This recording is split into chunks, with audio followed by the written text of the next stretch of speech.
शुक्ला और लक्ष्मी की आज ही नई नई शादी हुई थी, इसलिए लक्ष्मी शुक्ला जैसे पति को पाकर मन ही मन बहुत खुश थी। लेकिन लक्ष्मी के आते ही पहले ही दिन से शुक्ला की माँ बैठकर उसे आदेश देने लगी। पहले शुक्ला की माँ ने लक्ष्मी से कहा कि उसके लिए पानी लाए। फिर जैसे ही लक्ष्मी पानी लाकर देती है, शुक्ला की माँ फिर से कहती है, जा जल्दी से तेरे ससुर के लिए चाय बनाकर ला। तब लक्ष्मी भी चुपचाप जाकर चाय बना देती है। इतने में शुक्ला की माँ और उसके पिता दोनों आराम से बैठकर टीवी देखने लगते हैं। यह देखकर शुक्ला अपनी माँ से कहता है, अभी अभी तो लक्ष्मी आई है, उसे कुछ भी पता नहीं होगा। इस पर शुक्ला की माँ शुक्ला को ही ताना मारते हुए कहती है, अगर इतनी ही चिंता है तो तू ही जाकर चाय बना दे। यह सुनकर शुक्ला भी चुप हो जाता है। अब रात होते ही शुक्ला अपनी पत्नी के साथ थोड़ा समय बिताने और मनोरंजन करने के लिए बड़े खुश होकर तैयार होता है। लेकिन तभी उसके माता पिता टीवी ऑन करके बैठ जाते हैं। यह देखकर शुक्ला उनसे सोने को कहता है, क्योंकि शुक्ला का सिर्फ एक ही घर था। मगर उसकी माँ उल्टा उसे डांट कर कह देती है कि चुपचाप जाकर सो जा। मजबूर होकर शुक्ला एक तरफ चुपचाप सो जाता है। सुबह होते ही शुक्ला के माता पिता बिना कोई काम धंधा किए सीधे टीवी के सामने बैठ जाते हैं और उधर लक्ष्मी सही समय पर उनके लिए चाय बना देती है। इतने में घर के दरवाजे पर कोई जोर जोर से खटखटाने लगता है, लेकिन शुक्ला के माता पिता दरवाजा खोलने के बजाय टीवी में ही मग्न रहते हैं। तब शुक्ला खुद जाकर दरवाजा खोलता है। दरवाजा खुलते ही वह देखता है कि उसकी बहन अपने ससुराल से झगड़ा करके वापस घर आ गई। घर आकर वह जोर जोर से रोने का नाटक करने लगती है। तभी शुक्ला अपनी बहन से पूछता है कि क्या हुआ। शुक्ला की बहन कहती है, मुझे सुनील ने थप्पड़ मारा। तब शुक्ला अपनी बहन को समझाते हुए कहता है, सिर्फ इस छोटी सी बात पर ससुराल छोड़कर आना ठीक नहीं था। लेकिन शुक्ला की माँ अपनी बेटी का पक्ष लेते हुए कहती है, चाहे कुछ भी हो जाए, मेरी बेटी पहले से कितनी दुबली हो गई है, इसलिए अब से वह मेरे पास ही रहेगी। यह सब देखकर शुक्ला अपनी माँ और बहन की नौटंकी पर चुपचाप खड़ा रह जाता है। अगले दिन जब सब लोग टीवी देख रहे होते हैं, तभी शुक्ला की बहन लक्ष्मी से कहती है, जा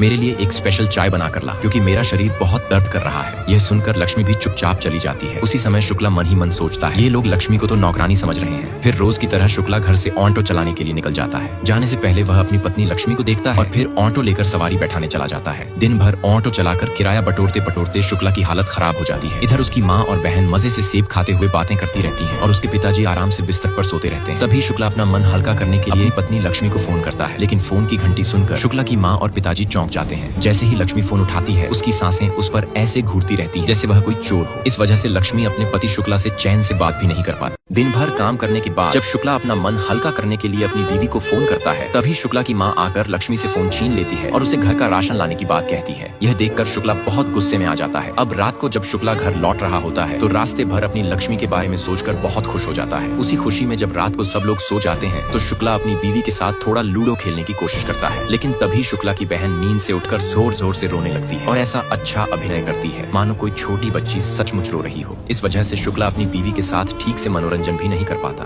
क्योंकि शुक्ला का एक ही घर था, एक तरफ माता पिता और दूसरी तरफ शुक्ला व उसकी बीवी। इसीलिए शुक्ला और उसकी बीवी मन ही मन सोचते हैं, साली ने सारा मूड खराब कर दिया। फिर शुक्ला गुस्से में बहन से कहता है, चुप हो जा, रात के 12 बजे चीख रही है। यह सुनकर उसकी बहन चुपचाप जाकर सो जाती है। अगली सुबह शुक्ला अपनी ऑटो चलाने निकल जाता है। तभी उसकी माँ अपनी पड़ोसन से कहती है, मैं बाजार जा रही हूँ, इसलिए तू जरा मेरी बहू लक्ष्मी पर नजर रखना। यह बात सुनकर शुक्ला तुरंत अपनी बीवी के लिए बाजार से सारे फेशियल और सजने संवरने का सामान खरीद लाता है और सीधे लक्ष्मी के पास पहुँचता है। लक्ष्मी के पास पहुँचते ही वह देखता है कि वहाँ पड़ोसन आंटी बैठी हुई हैं। तब शुक्ला झूठ मूठ का बहाना बनाकर आंटी को वहाँ से भगा देता है और लक्ष्मी को लेकर समुद्र किनारे बने एक होटल में कमरा किराए पर ले लेता है। कमरा मिलते ही शुक्ला अपनी बीवी को प्यार से समझाता है, घर पर मैं ठीक से बात नहीं कर पाता, इसलिए आज मन खोलकर बातें करने के लिए तुम्हें होटल लाया। ये सुनकर लक्ष्मी भी थोड़ी खुश हो जाती है। अब शुक्ला अपनी बीवी के साथ थोड़ा रोमांटिक होना चाहता था कि तभी अचानक होटल के पास पुलिस वाले आ जाते हैं और आकर सबके सामने शुक्ला की बहुत बेइज्जती करते हैं। तब शुक्ला पुलिस अफसर से बार बार विनती करते हुए कहता है कि वह सच में उसकी बीवी है, लेकिन पुलिस अफसर को बिल्कुल भी यकीन नहीं होता, जिसकी वजह से पुलिस अफसर सबके सामने शुक्ला को गालियां देते हैं और फिर सबके सामने ही शुक्ला की बीवी का मजाक उड़ाते हैं। लेकिन आखिर में शुक्ला रोते हुए अपनी शादी की तस्वीर पुलिस को दिखाता है, जिससे पुलिस वाले तुरंत उसे छोड़ देते हैं। अब शुक्ला लक्ष्मी को घर लाकर बहुत उदास होकर बैठा होता है कि तभी उसकी माँ और बहन बाजार से वापस घर आती है। शुक्ला की बहन घर आते ही लक्ष्मी की नई शादी और उसके परफ्यूम को सूंघते हुए लक्ष्मी और शुक्ला दोनों का ही उनकी माँ के सामने मजाक उड़ाना शुरू कर देती है। इस बात से लक्ष्मी रात होते ही घर के बाहर जाकर फूट फूट कर रोने लगती है। तब शुक्ला भी लक्ष्मी को रोता देख बहुत उदास हो जाता है। अगले दिन शुक्ला ऑटो लेकर पहली बार किराया करने निकलता है। एक लड़की को बिठाकर उसके फ्लैट तक छोड़ता है, लेकिन लड़की पैसे न देने के इरादे से शुक्ला को 2000 का नोट देती है। शुक्ला कहता है,